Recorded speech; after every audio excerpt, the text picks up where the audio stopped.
Kelly. And I'm Kyle Thompson. And you're listening to General Intellect Unit. And this week we're back with part 2 of our discussion of the People's Republic of Walmart. Usual caveats apply. If you haven't heard the first part, don't start here, go back to the previous one, and so on. In the previous episode we covered chapters 1 through 5, and in this episode we'll be covering the back half of the book, chapters 6 through 11, and some concluding remarks. So, where are we? Chapter 6, Nationalization is not enough. And yeah, I mean, it isn't, right? Like, that's... That is, yes, extremely evident. Yeah, very much so. History of the 20th century, we can conclude that nationalization is not enough. Yep. So, I mean, I guess that's that for that chapter. No. Chapter 7. So, chapter 6 is the history of the National Health Service in Britain, called the NHS. In general, right, it starts out as this quite radical institution that had like a huge. It was not only had a huge amount of popular support, it actually grew out of direct action from on the part of workers, right, like coal mine workers. It became a national institution and then sort of fizzled and didn't really capitalize. Like, the point here in the book is that not that it's a shit show, because it is awesome, right? It's a very dearly held institution in Britain, but that it didn't capitalize on that early initial sort of like promise of a democratically controlled national resource. Yes, because it sort of went through the development of it, from what I understand from this book, went originally its sort of precursor organizations were kind of mutual aid societies to provide medical care to miners in Wales. Is that right? Yeah. And then it went through in the wake of 1945, the sort of Pyrrhic British victory in World War II, where it's like, yes, we beat the Nazis, but also our country is utterly destroyed, and the empire is a mess. In that moment, when there was an enormous amount of worker activity and worker militancy that came out, you have this upswell, labor comes to power, and then you have the program of the NHS being put on the agenda, fiercely debated, the usual sorts of social struggles of the doctors and the people who profit off of a private health system opposing it, and then a period of implementation which was generally not very democratic, right? Having gone through the whole machinery of government from that initial worker upswell and those worker mutual societies, which were obviously fairly democratic, you had an implementation that was fairly top down. And then as time went on, there was kind of a pushback against that and an attempt to democratize the NHS. And that was basically a failure because of prevailing political currents.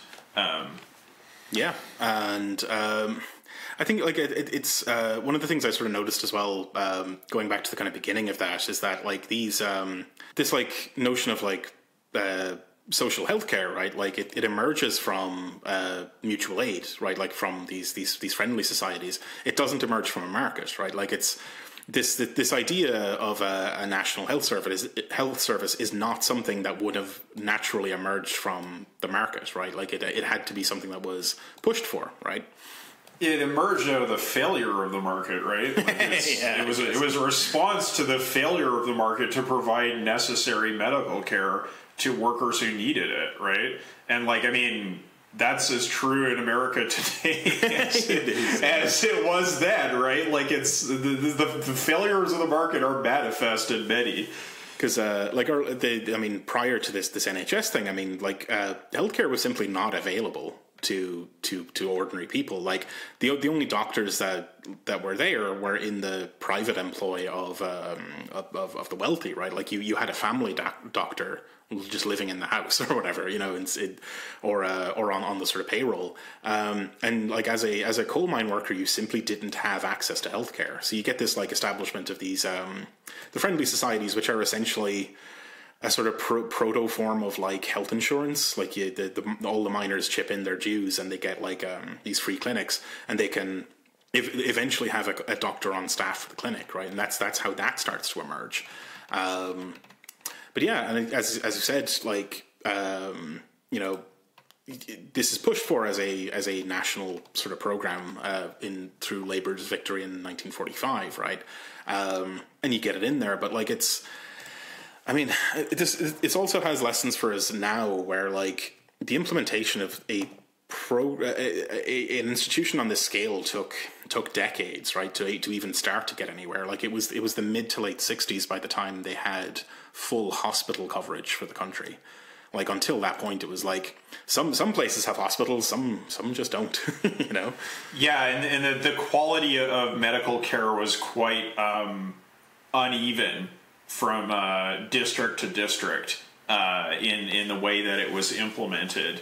You know, with obviously richer districts doing better and poorer ones doing not as good. And you know, it is also interesting that. Like that sort of moment where you have a transition from a popular political movement into like this implementation, as uneven and as long as it is, at the end of World War II, when the workers' movement was so militant, they brought together those ideas of like the friendly societies with the experience of war planning. Right? And that was kind of the radical notion that pushed forward this project. Yeah. Yeah, and so like in the war effort, you had the emergency health service, which proved to everyone that like, oh, this is a thing that can work. And a lot of the sort of meat of this chapter kind of hinges on how like there was that early promise of this kind of like deep democratic involvement in not only just in the sort of like demand for the service, but in its like design, right? That like the friendly societies, because they were obviously like they were indebted to their dues paying members, the members had a say in where clinics were built and in what kind of medical treatment was offered, right? That kind of goes out the window somewhat, and then there are sort of attempts to establish like community consultation stuff, but it kind of doesn't really work out, and ultimately a lot of these reforms, if they are there, end up being rolled back anyway, right? And then ultimately they're all fucking rolled back, you know, by the 80s, right? Like with Thatcher and the kind of like capitalist reaction really landing, right? Like it's counterblow. Or, you know, with Blair, like some of these organs that were created as reform institutions or reform efforts to create greater democracy inside the institutions end up actually becoming vehicles for, you know, introducing an internal market and all of that, like, you know, the stuff we saw with Sears, right? Like that Sears nightmare being implemented into the NHS and like basically like corrupting it from inside. Like even these reform institutions get repurposed towards these like terrible Blairite New Labour ends. Mm-hmm. Yeah, and this new the business orientation and everything, and fuck. Thankfully, like interestingly, in Britain, we can actually see the differential between these things, because a lot of those reforms hit England the most, whereas the devolved parliaments like Scotland, Wales, and Northern Ireland largely sort of managed to just shrug that stuff off, and so. Consequently, you know, the Scottish National Health Service is substantially better than the English one. It is the envy of the Isle. Yeah, so you can like literally point to the evidence and say, you know, internal markets, garbage. Planning, good. Yep. Neither, from what I understand, though, neither institution has like really achieved those sort of democratic aims that were envisioned in like the radicalism of the 70s. No. Is that right? Largely not, yeah. I mean, there's a kind of constant foam of little initiatives to, you know, do community consultations. So, like, there's a lot of that sort of stuff, but by and large, sort of doesn't really go anywhere. Like it's not the same thing as what was imagined by the coal miners who were like creating the thing from scratch, right? Like it's a very different thing, and it kind of, I don't know, I can't help but be sort of reminded of the current push in the United States to get this national healthcare stuff. And what's kind of notable there is that, like, by and large, that push doesn't even include the demand of, like, democratic involvement. It just demands the service be provided. So... Yeah. That's worrying, right? It is. I mean, because... I mean, the title of the chapter is "Nationalization is Not Enough," right? And that's a very fair point. I guess it's just coming from the state of affairs in the United States. Like, democracy is kind of unimaginable because as we've been saying, like the NHS's implementation came out of a period of intense worker militancy. And, you know, I mean, communism had just defeated the Nazis, right? Like this, like it did an amazing thing, an incredible thing. And, you know, that would certainly lend strength to arguments as, you know, as many terrible things there were about the USSR at the time. You could point to that and say, like, look at this incredible thing that you know, communism has done. And today, like, you know, the workers' movement in America is very, very weak. And so I guess there is less of a kind of conscious, empowered, reflexive institution or group or party that would be able to think beyond the simple provision of healthcare by the state, which would certainly be an advance in the way that, like, you know, people look at the NHS, which has fallen short of its aims, and still consider it to be you know, just a wonderful institution, right? Like, you know, that is already in many ways very desirable. But to look beyond that, I think is kind of impossible outside of the scope of some kind of organized deliberative process, which simply does not exist in America in any way. Like, you know, the word democracy in America is not terribly meaningful, right? Like, there just is not a basis for democratic thinking. So that is a certain certainly a pitfall that we can point to and look at of way things are happening there. But I guess the point is that, like, it's very easy for us to backslide from demands for economic democracy towards acceptance of some kind of state directed paternalistic system, because it is better than the market.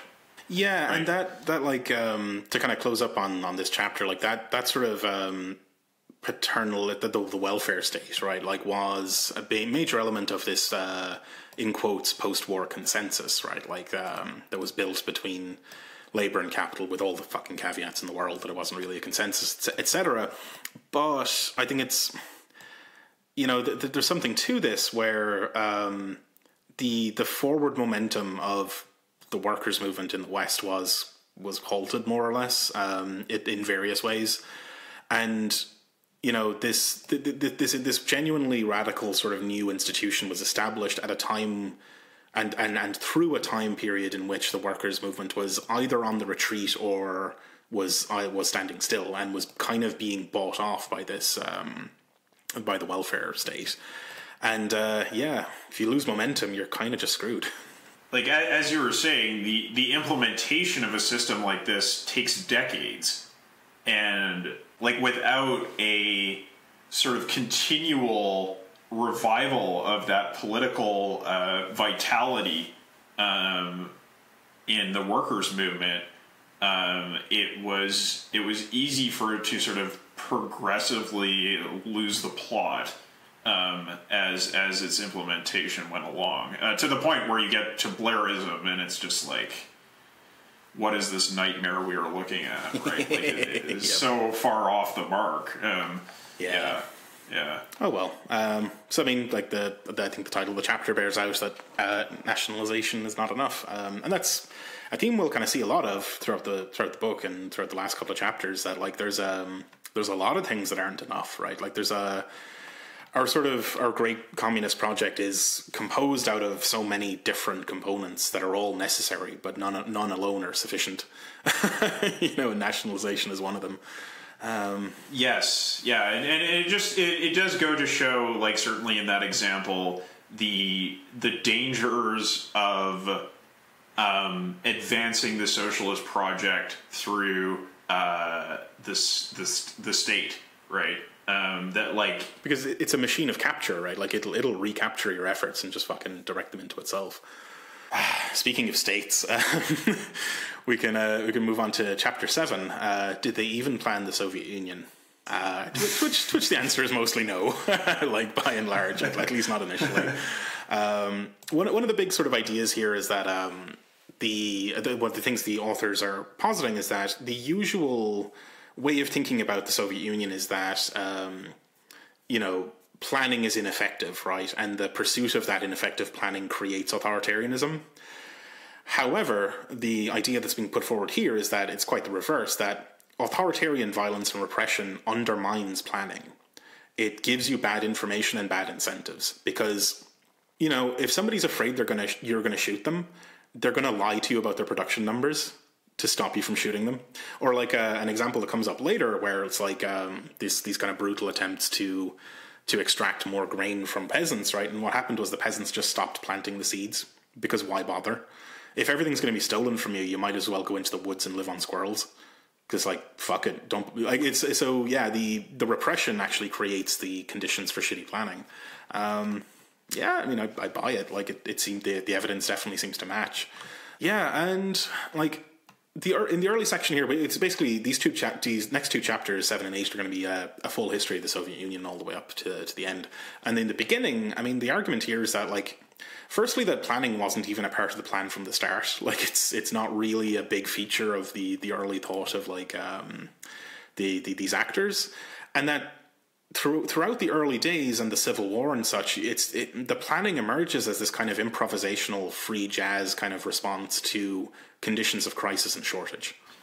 And it's something that is implemented oftentimes against the objections of the Bolshevik leadership, right? That like the process of nationalization often outleaps what the Bolshevik leadership is trying to do, and they're like, stop that, but it just kind of rushes right past them, and they just kind of have to keep up with it. Like you were saying, that like the Bolsheviks generally were not particularly well informed about debates about planning. Like we talked about the socialist calculation debate in the earlier section of this book, and really the only member of the Bolshevik leadership who had any familiarity with the figures who were part of that debate was Bukharin, and the rest of them like just weren't, like, that was not at the top of their agenda because they were professional revolutionaries, not planning geeks, right? Like this is like there were certainly assumptions made about revolution that were kind of spurious, and just kind of let them hand wave this stuff going into it.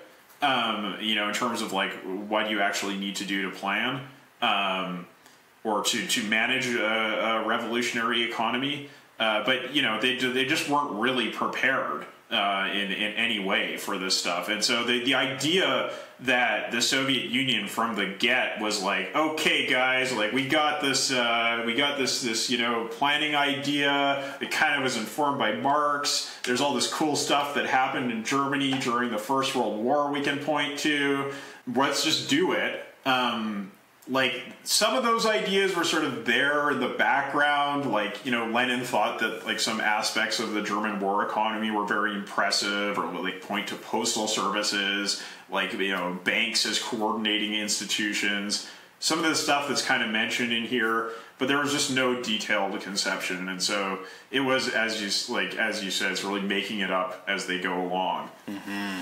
Yeah, very much so. And it's like you discover the need for control of production when you're in a situation of shortage and like distribution problems, right? And like sabotage. And like the authors go through the kind of like the history here and like kind of how this stuff is kind of assembled, right? That like you get this kind of, the discovery of a need for coordination and like the idea that they just use the apparatus developed by capitalism, right, and kind of have this like nationwide bookkeeping system and so on. And that's how you get the beginnings of central planning. But it's drips and drabs and it's very ad hoc, right? And then you enter these conditions of war communism, right, through the Civil War and such, and it's like, yeah, again, just more shortages, right, and more ad hoc nationalization of industries, and a sort of more desperate attempt to impose order on the conditions of civil war, and that's these very unfortunate circumstances with which to start a program of rational planning, right? Like there's it's not your best foot forward, right? Yeah, it is a very different place to begin than Midwestern America in the 1980s, right? Like it's a very different place to get kicked off on starting a planned economy. Mm-hmm. And it's worlds away from the egalitarian dream of Marx and Engels, right? Like, because this is all just this is all an emergent central bureaucracy. It's got nothing to do with the there's no democratic input to this process. It's just we've established these bureaucracies, and we've got to crash fucking nationalize stuff. We've got to do whatever it takes to survive in these conditions, because you can't run the risk of losing the world's first and only worker state. Like the alternative is worse. Yeah, the Russian Civil War was truly horrific, it is a progressive slide away from the liberatory ideals of Marx and Engels. Is a line in this story, right? And they kind of try to bring it back in the Khrushchev period, but it just never really takes. Mm-hmm. Which is deeply unfortunate. The sort of one of the major features here as well is the this kind of ongoing what they call the contradiction between the interests of urban workers and the peasants. So Kyle, what's that all about? So the problem that the Bolsheviks really faced in the Russian Empire, or like the USSR, was that there was a sizable working class in some parts of Russia, right? In some of the major cities, there was a sizable working class, industrial working class. Because, Russia did not do well by any means in the First World War, but they were fighting the German Empire for a number of years, and, it was like they had industry. It wasn't all peasantry, right? But the majority of the country was still, peopled by peasants. And there are sort of fundamentally different material interests between an urban working class and a rural peasantry. And the Bolsheviks were trying to sort of Rube Goldberg together some kind of revolutionary program that would merge the interests of the workers and the peasants, or reconcile the interests of the workers and the peasants in such a way that they could fight off the white reaction and secure this worker state, and then hopefully the Germans would have a real workers' revolution in a far more industrialized country, and Russia could just kind of get swept along in that tide, right? Like, the working language of the Comintern as it was getting going was not Russian, it was German, because they figured, well, like that, if this is going to work, it's going to be in Germany, because that's where the world's largest workers movement is. Like, that is a country that could conceivably be led by an industrial working class and farmer worker state. They did not think that about the USSR. They recognized that there was this real serious problem where the workers needed food from the peasantry, and the peasantry only kind of sort of needed things from the workers in terms of like manufactured goods, right? But more importantly, what they needed was a functioning military to fight off foreign enemies and secure the borders and protect the peasantry, right? Like that's what they needed. Right.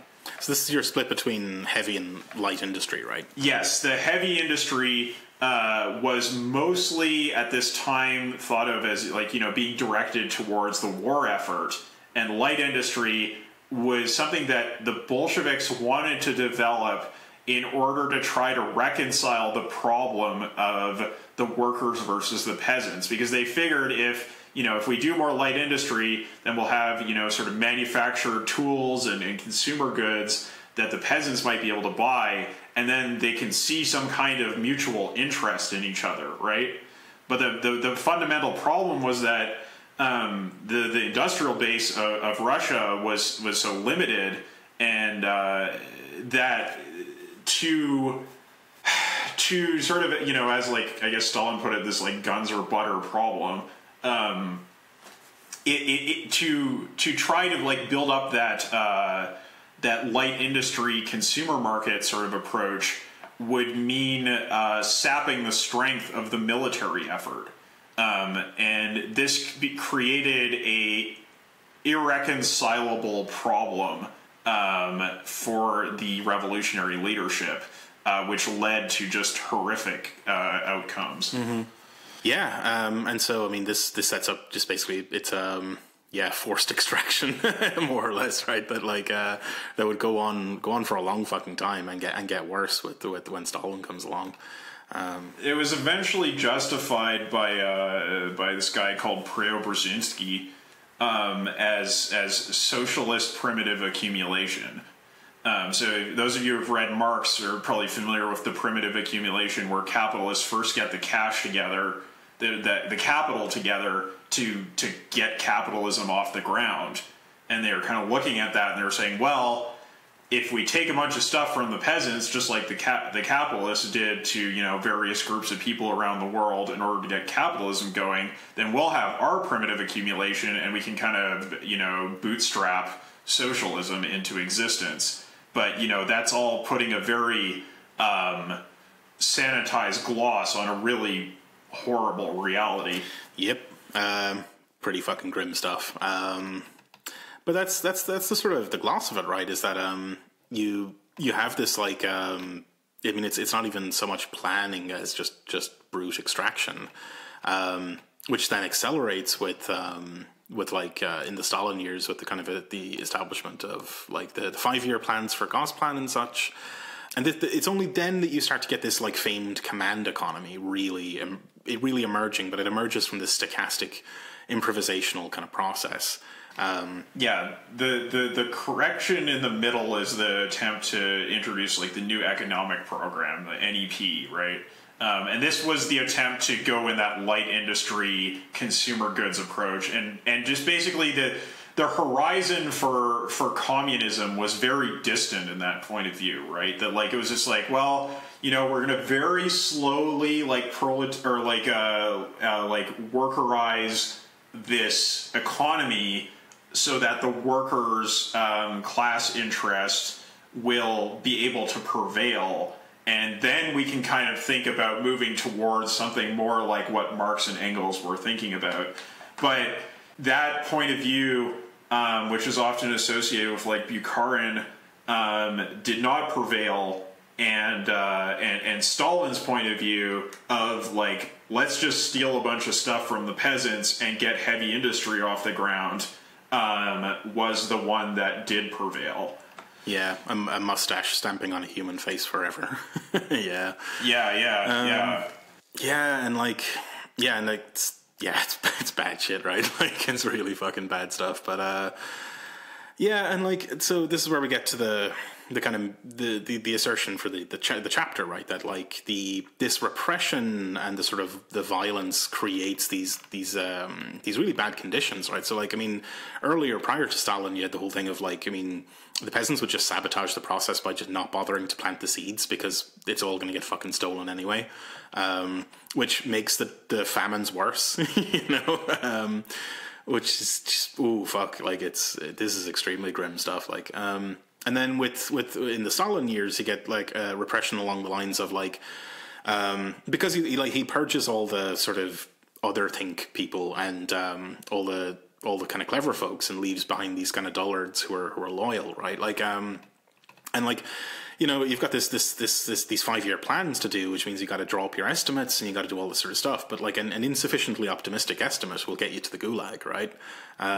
Or just shot. Yeah, right. Just dragged out the back of the fucking office and killed. Yeah. Yeah, like, I mean, like the idea that anybody who was insufficiently on board with whatever the sort of localized political situation was in their office or region was a wrecker and was trying to destroy the socialist project meant that many of, you know, the most talented and well-trained people in Russia were just murdered. And, you know, there's a particular story in here that really I found quite affecting, because they were talking about how, like, some sort of agronomist was sent out to see why the harvests were so bad, and he got to talking to the peasants, and the peasants were like, explaining like all the problems they were having, and he sort of like, you know, pointed out how this was contradicting the lines that were coming from the government, right, from the higher ups, and then that basically meant that he was killed, right? And like, my father was a range ecologist, but he did agronomy work as well, and he ran into those exact kind of disagreements with the higher ups in Agriculture Canada. And, you know, if my father had been alive in the USSR, it wouldn't have been, you know, bureaucratic problems and disagreements and, you know, relocation and all kinds of stuff that happened. It would have been him just getting killed. Yeah. I'm glad he didn't get gulagged. Yeah, exactly. Like, it's like that definitely hit home for me, because it was an extremely relatable scenario that I've seen the general contours of play out in my own life, but not to the same horrific effect. So, you know, it like, all of this stuff completely makes a mockery of, you know, what the communist project is about, right? Which is about the collective liberation of the working class. It is not about the enslavement of the peasantry, right? The collective bulletization of the class. Yeah, Jesus. Yeah, like, you know, basically these collective farms that were created were just kind of like police work camps, right? That were, you know, they were under the supervision of commissars who were like, well, you know, if we can't trust you to plant, so as to grow the industrial base of the country, then we're gonna, you know, basically do it under like guarded labor kind of situations. Mm-hmm. And like it makes the fucking the problems worse, right? Like you end up with these fucking farms being run by people who don't know how to care for animals, and so all the animals just fucking die, and so the crops fail because you're just left with fucking idiots. Yeah, that was a big problem, where the collectivization went so fast that it's not that collective farms are inherently bad, obviously. It's that you are taking peasants who are who had expertise about a very particular mode of agriculture, and very quickly forcing them into a completely different mode of agriculture, And that, like, just shock of reorganization, in addition to all the repression and brutality, led to all kinds of productive problems. Yep.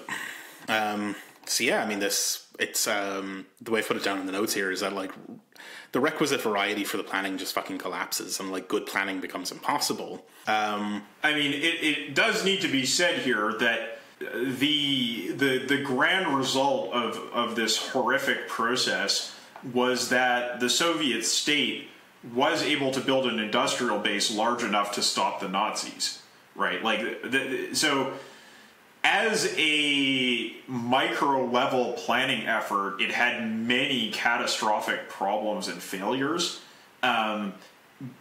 It did accomplish the thing that some of the people who were planning it tried to do. It was just to build up a strong military, but the cost was terrible, right? The cost was truly terrible, and so it is. And you know, as this book will point out, the sort of micro level problems that this trauma inflicted on the society would go on for the next, like, number of decades to just become impossible to solve and impossible to recover from, and would ultimately cause the collapse of the USSR. Yeah. Because I think we mentioned this before in our coverage of Red Plenty, but, like, yeah, systems can continue with the impressions they have at the start, right? It's the conditions at the start set up everything else.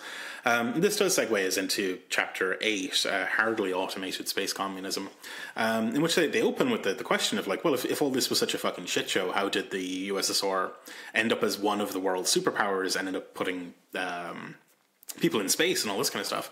And the first answer is, well, at an enormous cost, right? That's how they did it. And you know, frankly, you can achieve a whole lot even without smart planning by just putting a gun to everyone's head. Like, you can, in fact, do a lot in that kind of scenario.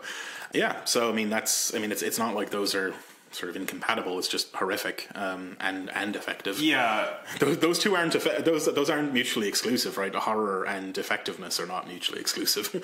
That's right. And you know, it is the case that as this thaw went on, and as the system of repression became less violent, the effectiveness of the planning system, like, quote unquote planning system, the command system, also became reduced. Because it was a system that was driven by terror and by resolving contradictions within itself by means of killing, right? Like that you know, like, oh, there's an insoluble bureaucratic problem. Well, somebody's got to die, right? Like it was effective at its very narrow aims. And when we get into the Khrushchev period, they try to go in a more humane direction, and a system built on terror is not really able to reconcile with that aim. Yep. Yeah, definitely. But it was still, like, by the Khrushchev era, when we're talking about, like, mid 50s onwards, the system was coasting on the rapid growth that had been started by this crash industrialization. So there was still some steam left. Yeah, it runs out, and this is effectively covering a lot of the ground from Red Plenty, which we covered way back at the start of our run. And I mean, Red Plenty is cited here extensively. So, I mean, like, if we remember back to, I'm aware that some of the listeners won't have heard those episodes, like, one of the issues there is that, like, by the middle of the century, it was like the Soviets were predicting that they would overtake the Western economies by the 70s and deliver full communism by the 90s. And even the Yanks believed it. They were worried for a while that these folks would do it. But it never happened, right? Like, so what went wrong? A lot of the explanation here is to do with, like, well, I mean, it's not so much part of the explanation here, but it's the description you just gave, Kyle, that, like, yeah, like a kind of a system founded on brutality can't really survive a transition to not brutality. But there's also the problem of complexity here, right? That, like, you have a pretty ineffective planning system and a complex economy that's growing more complex. And everything's kind of connected to everything else, so that shocks ripple throughout the planning system, as we saw in Red Plenty, right, where the decommissioning, the accident that decommissions one machine causes this huge supply chain problem all the way through, and this guy has to, like, figure it out on an abacus, like, how he's going to reconcile it. But the complexity is also magnified by the shift to light industry, like to providing niceties, like I don't know, like shovels and spoons and teacups and that kind of stuff for consumption, which you know, is more various than heavy industry is. Like with heavy industry, you produce tanks and guns, and that's it.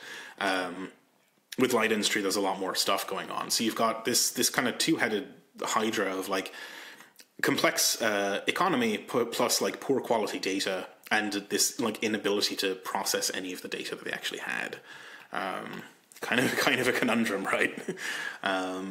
Yeah, and you know, as we saw in Red Plenty, there's sort of an effort to address the data processing problem, even if the data quality problem is kind of underappreciated and just sort of seen as like kind of impossible to grapple with, right? Like there's lots of like sort of institutional reforms that they try to make in order to improve the processes, but it just does not work. Yeah. I mean, and like people are still hoarding, and they're still lying about the numbers. But this is our boy Kantorovich from Red Plenty, and this is, you know, he's coming up with this notion of like using computers to plan using these shadow prices, which is our classic kind of markets versus computers opposition, right? Like one of the problems here though is that like this, for the Soviets, like the, you know, markets sucked, but their computers sucked pretty bad too, right? Like they weren't very good at that either. It was a major problem, like because they, you know, Kantorovich had that sort of like plan about, you know, let's build a computer network to calculate the system, right? Let's compute, let's plan through computation. And the price estimates were done on that, and I think it was like by far more expensive than the nuclear weapons program that the Soviet Union had gone through. So it was like, you know, trying out an untested planning system that was going to create all kinds of waves, make all kinds of waves in the bureaucracy at a cost of something which is obviously useful, like or greater than something that's obviously useful, like building nuclear weapons so the Americans don't wipe us off the face of the earth, right?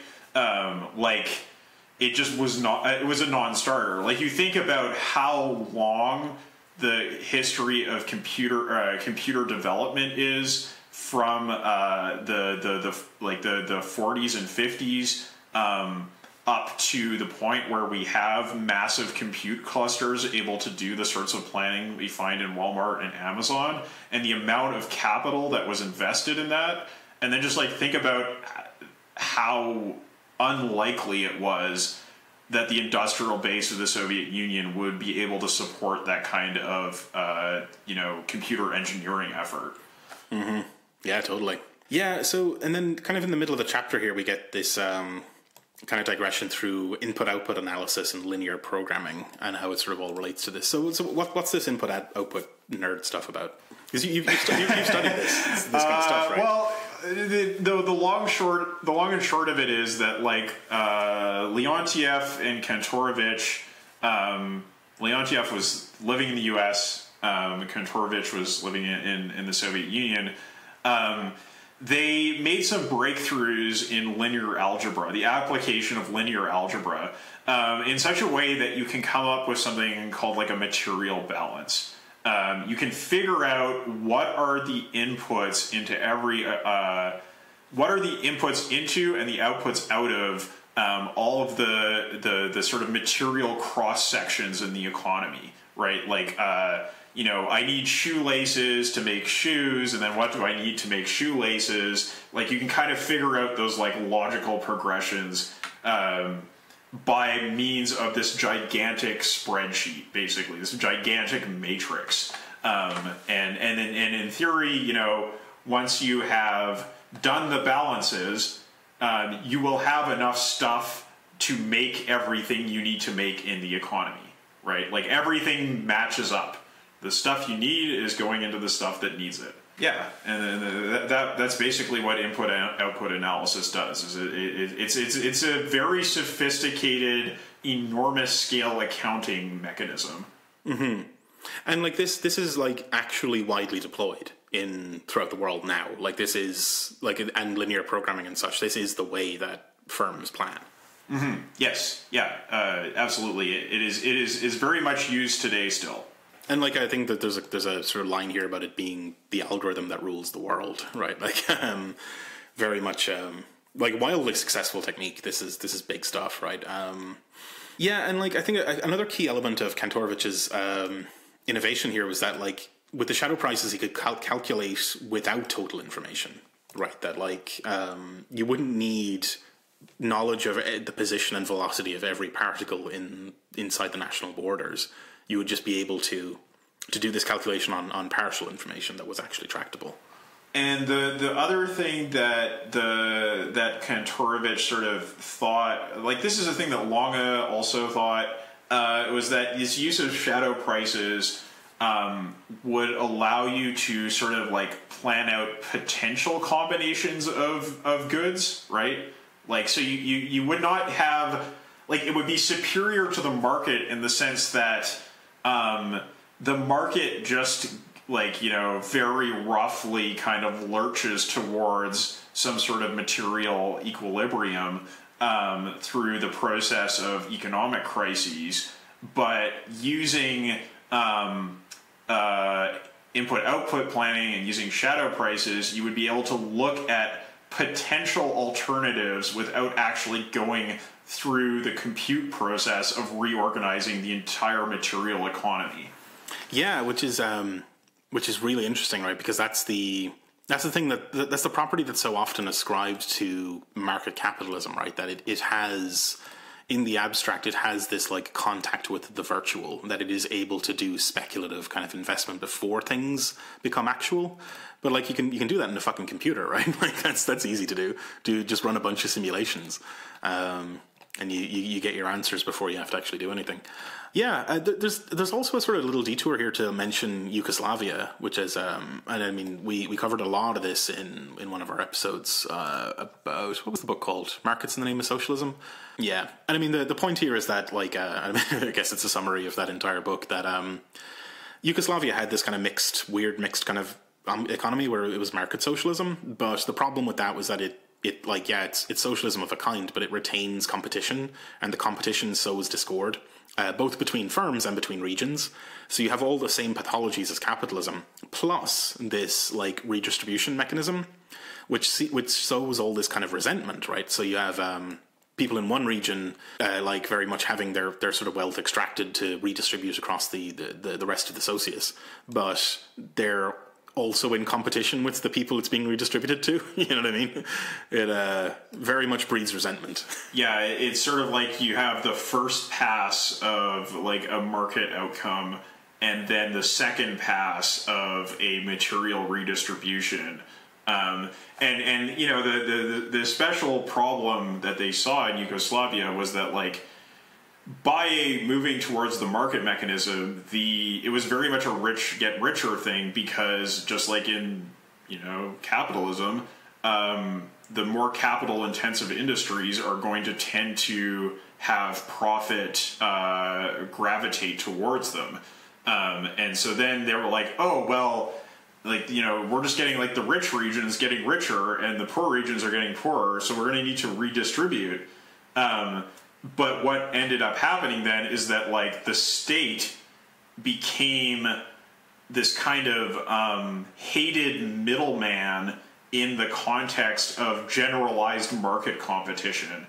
And then obviously because of those sort of like particularisms and localisms and resentments over redistribution, it was if not the direct cause or only cause, it was certainly it opened a space within which just sort of like ultra regressive xenophobic and racist and ethnic hatred sort of ideologies could come in and provoke the terrible degeneration of the state and wars that followed.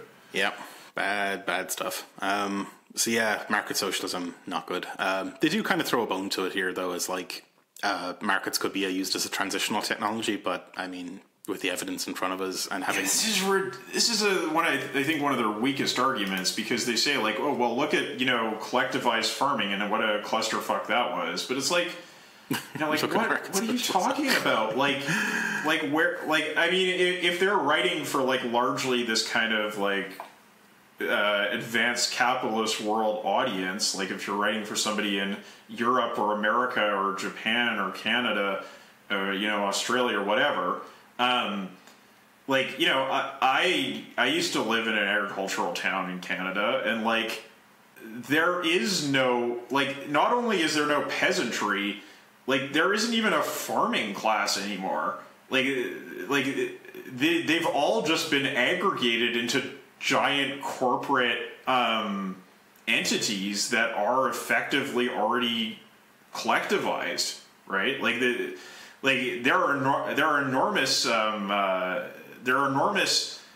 environmental problems that mode of agriculture produces, but this idea that like we somehow need to use market socialism to resolve the worker peasant tension that the Soviets dealt with in the prior century is like, no, like that problem is effectively already been solved by capitalism. Yeah. So if you were trying to introduce socialism in like one of the many countries in the world where there still is a large peasantry, then I could see that argument having some validity. But it's just like, what?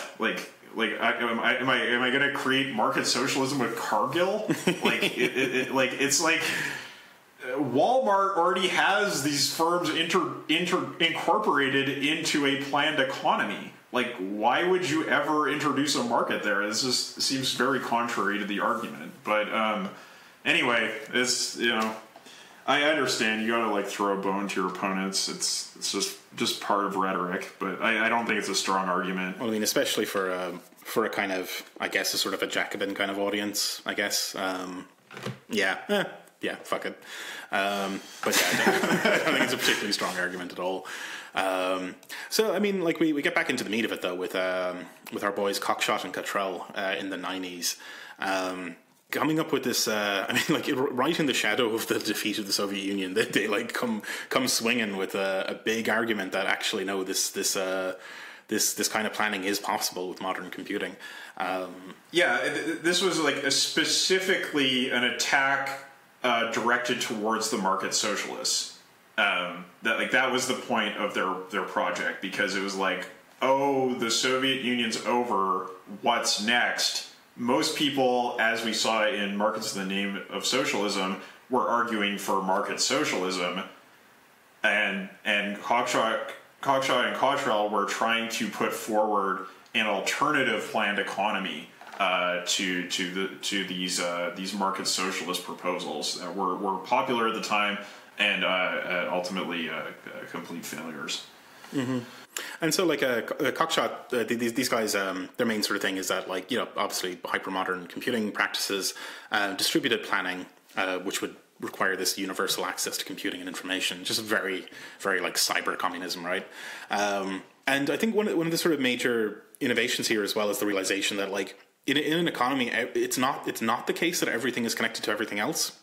Like, computer chips don't consume chocolate as an input, for one example, nor do shoes, So you have a matrix, and it's huge, but it's a sparse matrix where only some things are connected to each other.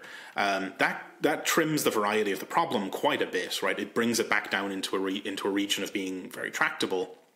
And they're also arguing that you can just calculate to 2 decimal places. Like, who gives a shit about more than that, right? Like, kind of getting back in the direction of what we see with Amazon and Walmart, right? Like, it's kind of good enough planning. Right, like, and turns out good enough planning is super fucking effective. It's exactly that. It's a sort of cleverer ways to come up with a good enough solution. They say here that, like, using these methods, you could compute the economy of Sweden on an ordinary computer in a few minutes, and then who knows what you could do with a AWS cluster at your disposal, right? Like, it's definitely a tractable problem, and in the way that, like, Mises would say it's impossible. It's like, no, it's not. It's not impossible. It's not. We're going to talk more about Cockshot and Cottrell probably in a collaboration with Swampside Chats in the future, because there's more to say about that, and certainly there's probably like more to say about the dodgier aspects of Cockshot's politics, which are not covered in this book, understandably. What was your remark earlier that, like, it's weird how when you read his writing in a book, it's like lucid and sensible, but when you read him on Facebook, he's just this fucking psychotic weirdo.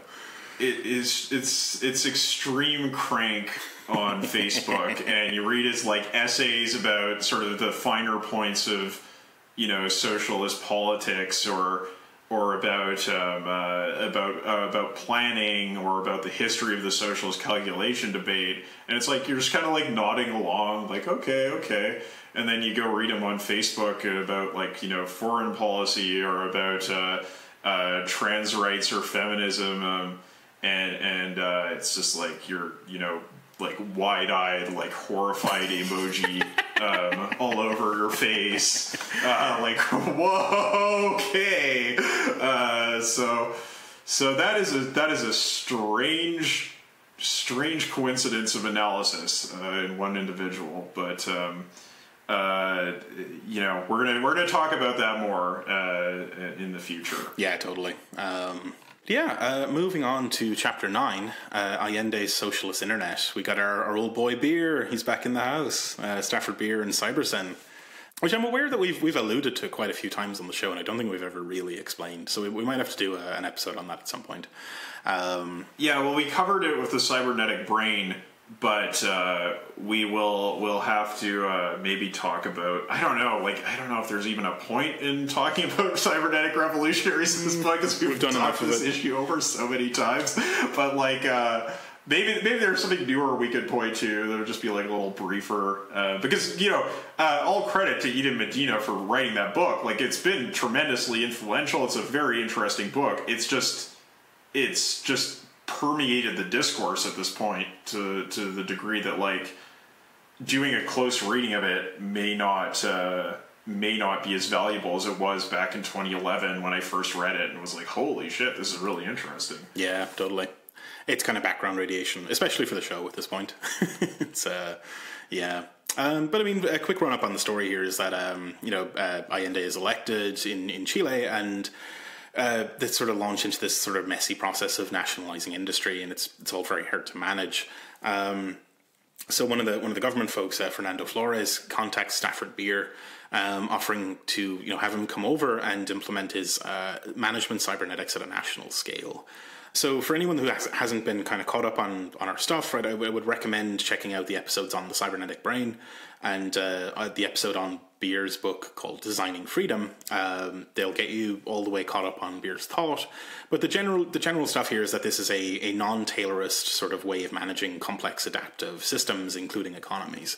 In particular, there's kind of this in cybernetics, there's this emphasis on domination avoidance, right? Because it's kind of one of the central ideas is that only variety can absorb variety, which means that only the people closest to the implementation can really effectively plan and adapt to the thing.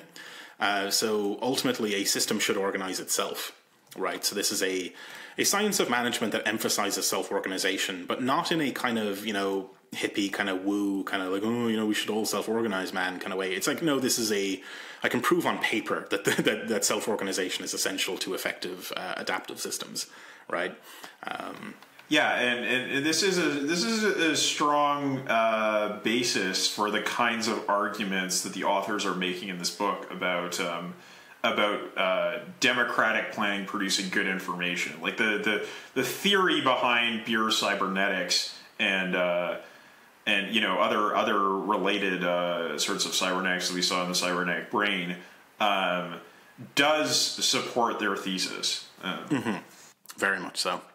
So what they sort of we're talking here about Beer's viable system model, which is a model for organization that meets this challenge of having requisite variety. It meets it through both devolution and autonomy, right? That like the viable system model is a kind of social machine that allows a system to stabilize and optimize the interactions between its components while allowing the components to stabilize and optimize themselves. And recursively all the way down. So it's like at every level you have like devolution and kind of like handing things off to the lowest level possible that could possibly handle it, but also kind of information and alert signals flowing upwards towards components that are maybe better placed to resolve the issues. And a lot of it focuses as well on like, you know, look for anomalies in the signals, and if things seem to be running okay, just leave it alone. Like, don't touch it. You know, so it's like very much an inversion, right? Where in management cybernetics, the management is a kind of a service, right? Like a secondary operation. It's a service to the primary operations, which are the actual work being done. And management is just there to kind of optimize at various scales. So, I mean, one of the things here is that, like, they really wanted to do this kind of worker control, right? Like, worker involvement in the implementation of this process and in, like, workers' control of the sort of optimization of the economy and so on. But that kind of remained an aspiration more than a reality, because they were on this, like, just crash program of, like, I mean, they were under blockade as well, right? Like, so they had no resources and a very tight timeline. It was a progressively worsening blockade situation, right? Embargo situation, right? And like the original plan for what Beer was doing, like Beer's original conception was like very much more like, oh, we're just going to like kind of improve the information flows between a coordinating center and factory managers, like the government factory managers. But as a result of the revolutionary process, the revolutionary politics and pressure put on Beer by Allende himself, there was a transition towards a more democratic and less expert-focused model of organization, and this really changed, Beer's perspective on things. Yeah, I mean, it was he radicalizes after this, and he ends up writing Platform for Change, which is a very, very radical sort of restatement of his work. I mean, he writes Designing Freedom, right, like, and delivers those lectures very soon after these events, and that's where we get his sort of legendary, for us, his line. What is it like? Anytime we hear that a proposal will destroy society as we know it, we should have the courage to say, "Thank God, at last." Like, ooh, yeah. Yes. My boys are a real radical there, right? Like, no, he was really radicalized by the revolution. It's so his particular politics and outlook and the sort of general program of the CyberSyn project did become radicalized, but because it was such a crash course, with things really coming to a head politically, resources becoming ever more scarce, computing resources being extremely scarce, the sort of directives from above to workplaces to sort of democratize never really worked out. Like, they had some meetings between managers and workers, but it wasn't very clearly explained what, like, they were supposed to be about.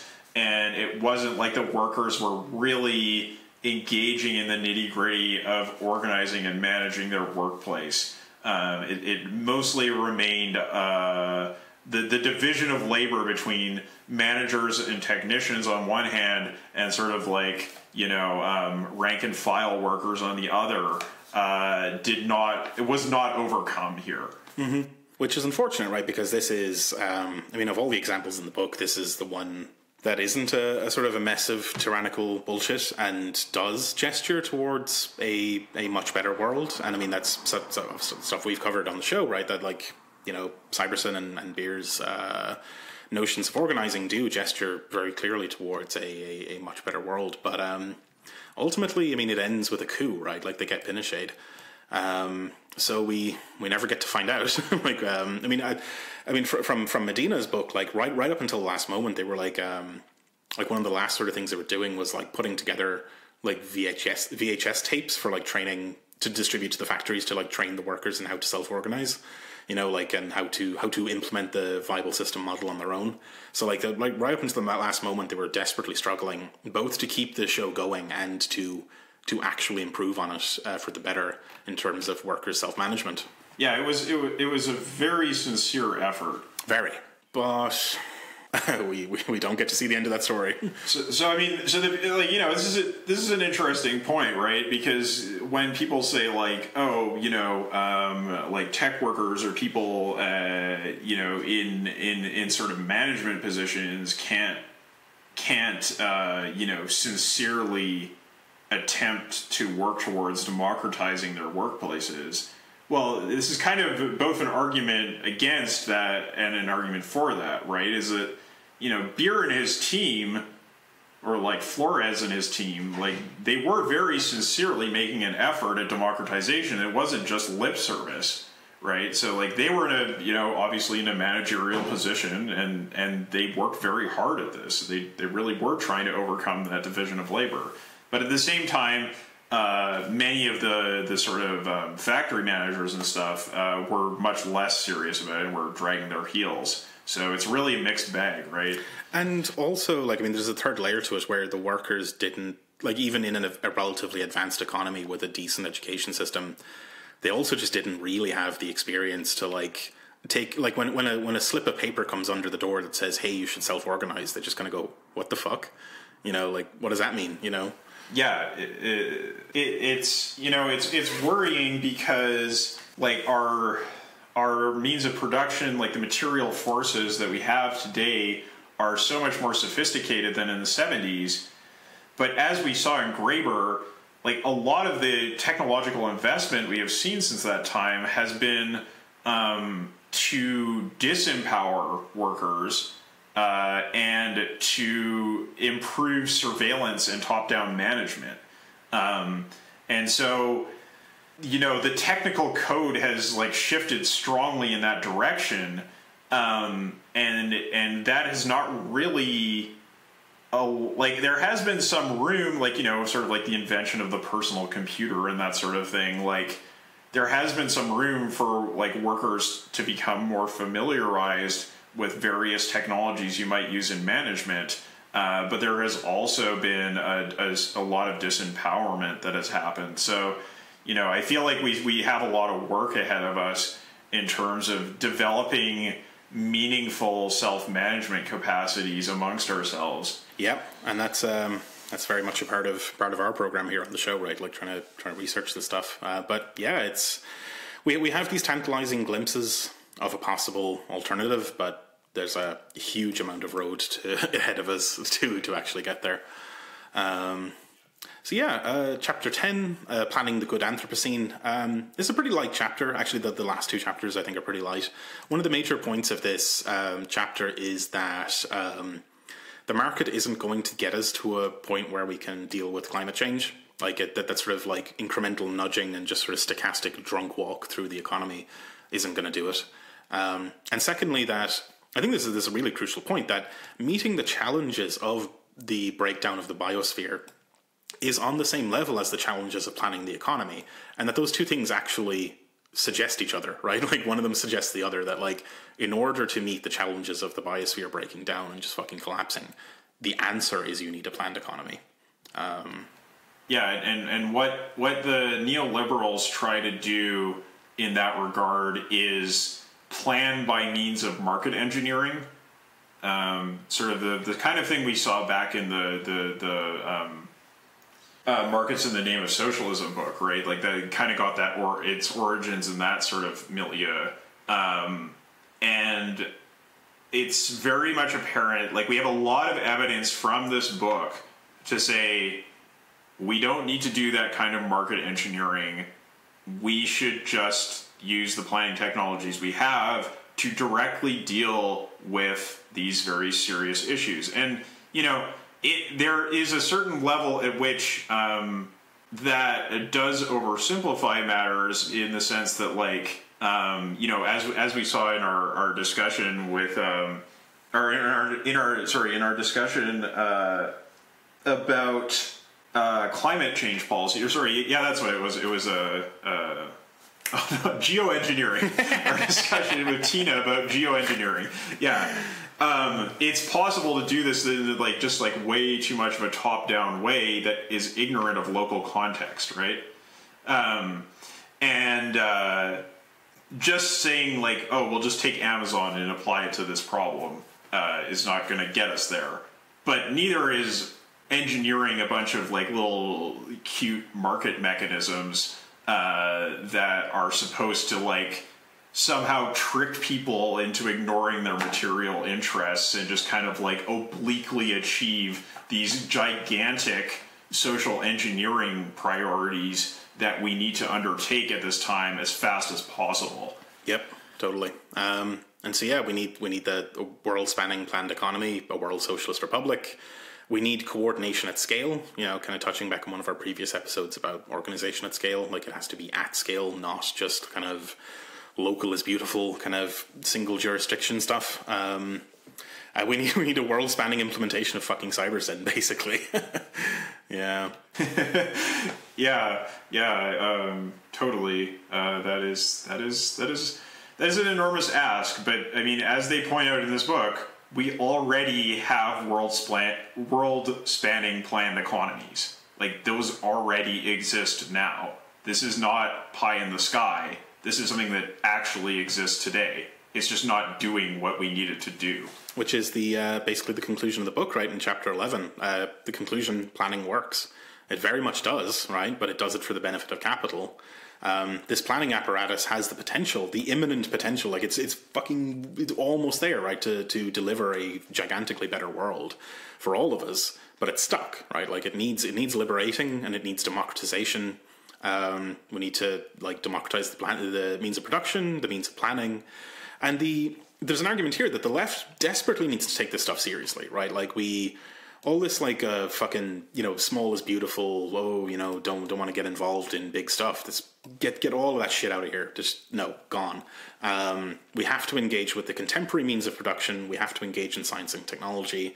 We have to engage with workers in those spheres, and we have to mobilize to seize control of this fucking thing. And I mean, they sign off with this wonderful little line, right? That planning works, just not yet for us. So yeah, good stuff. There's a couple of issues though, which you've made notes of here.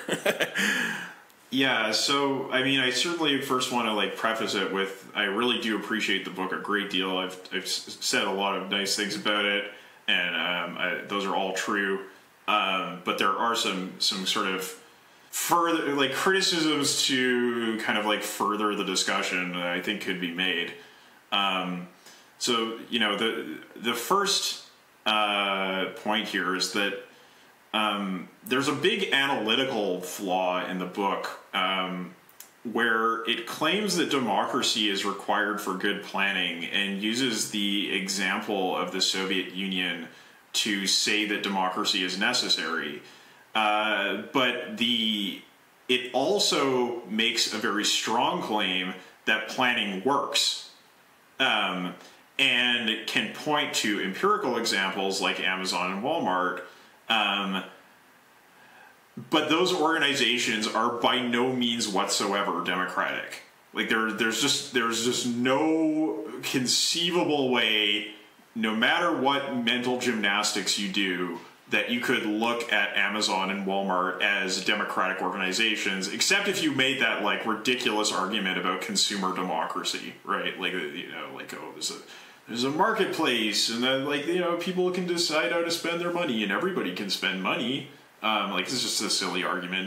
Nobody's advancing that in this book, and I don't think the authors ever would advance it, right?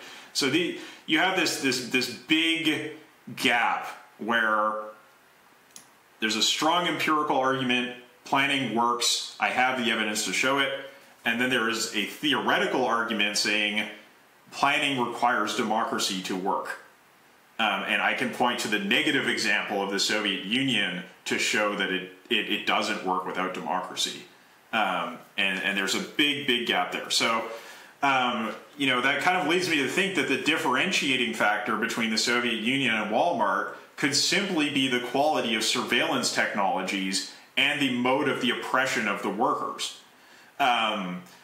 So, as we saw in Graeber, this development of surveillance technology and managerial technology has been the primary avenue of capitalist technological development since the collapse of the USSR. Like, it's not like this is just a thing that's been happening. Like, as Graeber makes a strong case for in that Flying Cars and the Falling Rate of Profit article, like, this has been the main thing, right? This has been where science and technology has been directed to.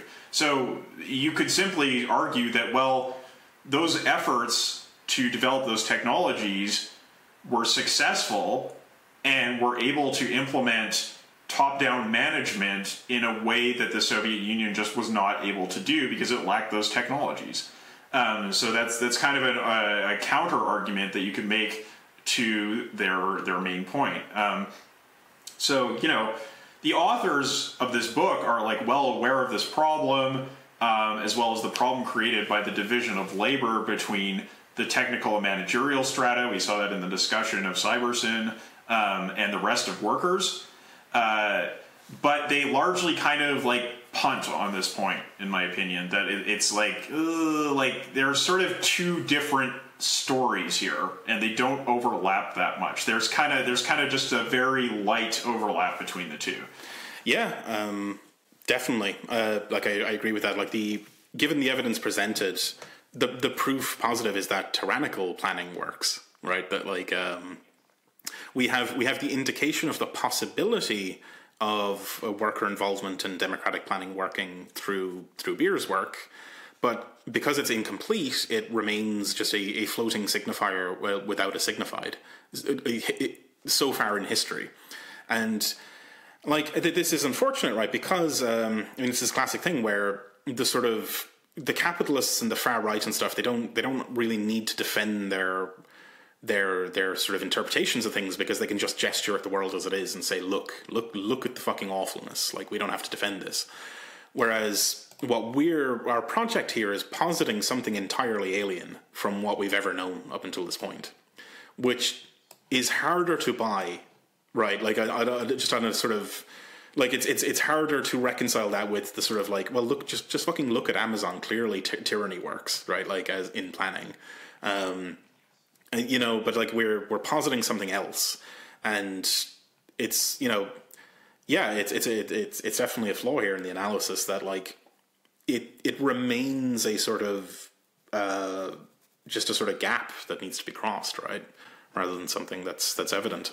And I think it's kind of easy to get overly enthusiastic about this book scoring all these points against Austrian and neoliberal critics of planning, and like I totally get that, because it was exciting for me to read it, because I was like, oh yeah, like I spent time reviewing this literature and just feeling extremely depressed for years, and like reading a book like this, it's like no, those guys are full of crap, like.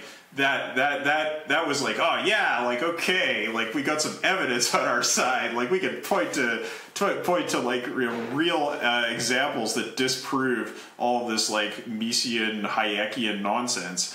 But we can kind of see the book as like opening up a broader discussion or a broader problematic, because like on the one hand, there is a rational case to be made that more democratic planning will also be better planning, in both terms of its like means, like that democratic planning will be better at optimizing, and its ends, like it will optimize towards better things than the capitalist hell world we live in. That rational case is there, like it's there both in the sense that you can proceed from sort of like reasonable premises about the way humans behave and kind of just reason out that like, yeah, like, democratic planning makes more sense, right? Like people are going to cooperate better if they're not operating either under the terror of a commissar taking them out back and shooting them, or, the local dictator at the Walmart branch just kicking them off the job so that their family starves, right? Like that kind of terror is not conducive to open discussion and that kind of thing, right? So that's totally reasonable. And then we also have the argument from cybernetics, right, that we can point to that is also in favor of this case. So we have like rational arguments for this. It's just we don't have an empirical case to point to. Yeah. And once we have an empirical case to point to, we won't need to make the argument because we'll have fucking won, right? Yeah, exactly. I mean, I you kind of see those sort of like papers that try to point to like some kind of greater efficiency in cooperatives versus capitalist industries and this sort of thing. But it's really hard to make the argument unless you're at such a massive scale, like Amazon or Walmart, that like, oh yeah, like there's no question planning works, right? Like this is just an open and shut case. It's hard to make those arguments from smaller examples, and it's hard to get larger arguments because of the technical code being what it is, oriented towards oppression. Yeah, so I mean, I guess I feel like we have a starting point here. I guess it's harder. I think the real problem here is it's just hard to hold this argument up as like a definitive explanation for the failure of the USSR, right? Otherwise, I think this book is on quite solid ground. And it's just there is a shadow book, right? There is a shadow book to this one that argues in favor of like the iron law of bureaucracy, and argues in favor of more and more oppressive Foucauldian nightmare technology that will create these like monolithic god king states that just benefit disgusting billionaires like Bezos, right? Like that shadow argument is there, and unfortunately I don't think we can point to the failure of the USSR as really disproving it in any meaningful way. I think like that, like kind of touching back on the point I made about how the right doesn't actually need to defend itself. We can just gesture to what's actual. There's the same thing there. That shadow argument, right? That kind of like dark, grim sort of argument is. I mean, it's almost not even an argument they would need to make, because it's just the sort of normal default for so many of the kind of those people, right? That like you get these. I mean, like the fucking Silicon Valley neo-reaction dipshits, like who are all over that. Like, oh yeah, totally. Like techno-authoritarian fucking tyranny clearly is the future or whatever for them, you know. So I mean, like I think we buy the argument of the book, right? That like it is like planning works and a democratically planned socialist society is possible, but we don't have anything. We don't, like, aside from the glimmer of something possible in Beer's work in Chile, we are starting from a position where we have, we have our rational argument, we have our sort of stuff kind of worked out on paper a little bit, and a long, boring, drab project of actually building a workers' movement capable of enacting this stuff.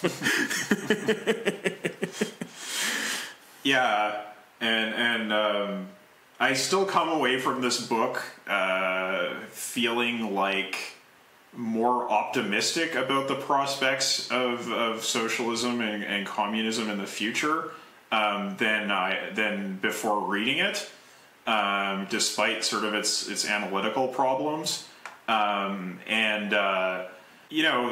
It's just I can't emphasize enough. I just spent years steeped in this literature, and this did nonetheless feel like a breath of fresh air.